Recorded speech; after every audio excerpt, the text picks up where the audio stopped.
Alii! My name is Isaac Harp. Most people know me as Paka. We're with Maile, Alii Hawaiian Civic Club. They've been creating these name signs for the past several years, taking them around the different communities, including to Washington, D.C. And what you see here is about 3.5 to 4% of the 21,269 names that were on the Ku'e petition of 1897. The petition was to oppose the annexation of Hawaii by the United States. And because of our kupuna, they were successful in blocking the annexation, so the United States never lawfully gained control of our islands. And I'd like to introduce Ms. Clara Apana, who's come over from Maui. She's been working on creating the new Ku'e petition, and I'll let her explain a little bit more about that. Claire?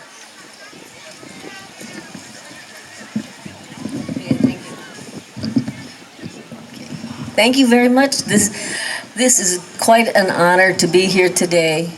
Myself, Clara Pana, and Jocelyn Costa set out about 8 months ago, to start signing the Ku'e petition again in our lifetime, to bring back this document alive.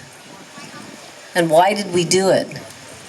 Because when those people from the Department of Interior, the United States, came to get our consent, what we saw were a lot of Kanaka Maoli who are very well educated in the true history of Hawaii.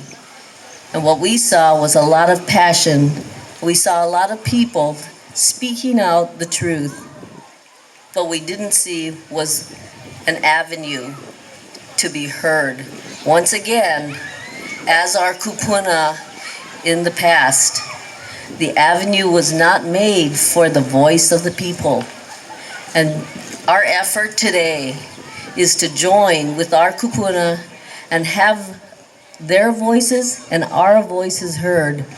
Never been done where the will of the people has been recognized. And we are bringing this connection forward to bring forward what is the will of the people. And I'll let Jocelyn speak now. Aloha and mahalo for Moku Ke'awe and this great celebration. Two things. When the DOI came and was looking for some type of consent, it brought to mind that perhaps they never got it. And that's where the Ku'e petition came in. So if it was never given, the consent, and they're asking us now, would we not want to follow our kupuna and do the same and give them no consent so they have no authority here in Hawaii?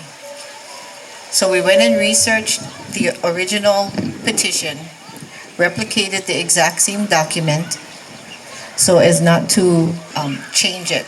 So it's not a new document, it's the same document. And now we realign with our kupuna. And one of the reasons why we did this is there's lots of facets of our people that are trying to unify us. So what we were thinking is, in order to unify a people, we must first look for a common thread. And the only thing that came to mind was that Ku'e petition. Because we are the descendants, every one of us, from that document. We can't run away from it. That was our nation. And we are the descendants of that nation. So do not doubt you do not come from that document, that living document. And we, as the Maka'ainana of Hawaii, have that right to continue this document because it comes from our country. So I impress onto you to at least go and find your kupuna and be with them today. And if it so moves you to join your signature along with them, we have the petition there for you to go ahead and sign. It is not a race-based document. It is not an aged document. It is a pure document. So bring your keiki, bring your husband and wives, and support our queen, our country, and our kupuna. Mahalo. You know, I want to tell you a little story about that would maybe impress upon you how this is the right time. This is the time to be bringing back this petition and breathing life into it again. I'm going to tell you a story about my sister. My sister her name is Cindy Apana, and she is all about the Democratic Party.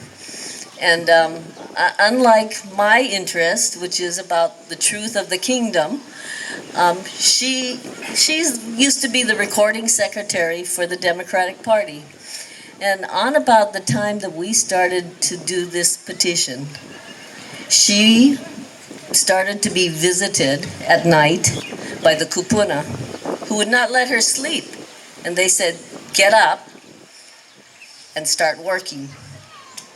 And for 5 months, they would wake her up and she would work. And what did she do?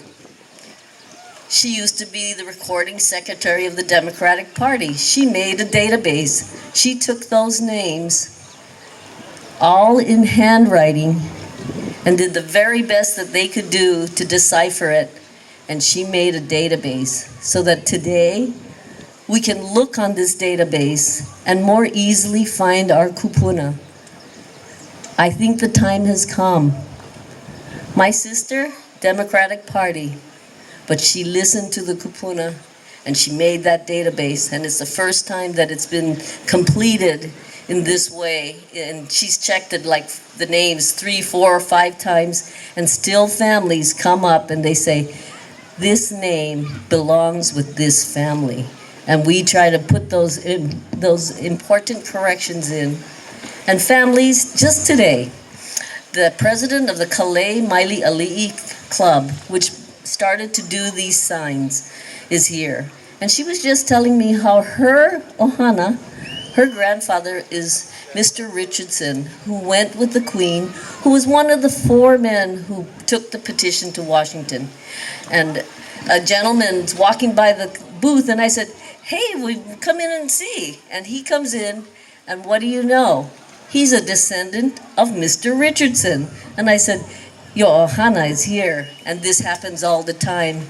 It is a place for us all to connect, and I hope you will come and see us. Come and see the books. Come find your kupuna. We've helped so many people who have not been able to find their kupuna, find their kupuna, and then sign the petition in support of the truth of our history. Thank you very much. Yeah, I want to thank the World Order of Kamehameha Mamalahoa for inviting the Kui petitioners here. On Saturday, this coming Saturday, we're also going to have the Kui petition at the Kamehameha statue, and we're going to be providing mi'ai and stuff for whoever wants to come and participate. So the Huipu Laka Hawaiian Civic Club is the host of that one. The president is Skippy. So a lot of people here probably know Skippy, but I encourage you all to go take a look at the Kui petition books. We have all of the names in alphabetical order. If you know the name of your kupuna, you can find them in the Kui petition books and sign the new Kui petition. I'm calling it the 21st century Kui petition. And that's to stand in solidarity with our kupuna who wanted the truth and the freedom for Hawaii. And it's to basically oppose the occupation of our nation. So we need to get together and move that forward. But one thing a lot of people don't realize is Hawaiian. A lot of people think they're Hawaiian. They think it's a race. It's not really a race. Hawaiian is a nationality. There were nearly 200 Hawaiians that were not Kanaka Maoli that signed the Kui petition. One of them is the kupuna of a very dear friend of mine, a pure Chinese individual. His name is Dr. Baron Ching. He goes by the Hawaiian name Moku Ola. So he found his kupuna signature in there. He's pure Chinese, and he signed a Kui petition. So Hawaiian, remember, is our nationality. It's not a race. The race is Kamehameha. So anybody that wants to come over there and sign up petition, I made some smoked marlin, so you can have some smoked marlin for free if you sign that petition. But anyway, hope you all enjoyed the day today. We want to thank everybody that helped us to set up all the signs this morning in the hot sun. We really appreciate all the help, and for Paul Nevis for helping us with the tent and everything. We really appreciate everybody, and you all look beautiful here today, and it's a beautiful day, so let's have fun and enjoy our Kamehameha Lahanau. Haole Kamehameha Lahanau. He's the man that unified the island and created our nation with our first constitution in 1840. It was a beautiful constitution. If you read it, you see in that constitution that any man that was a slave in another country, when he set foot in Hawaii, he became a free man.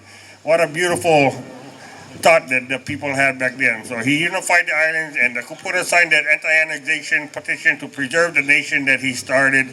And we're currently occupied, and we want to get ourselves free again and have control of our destination. Mahalo. Okay. Wow. Again, mahalo paka, mahalo ladies for sharing that information.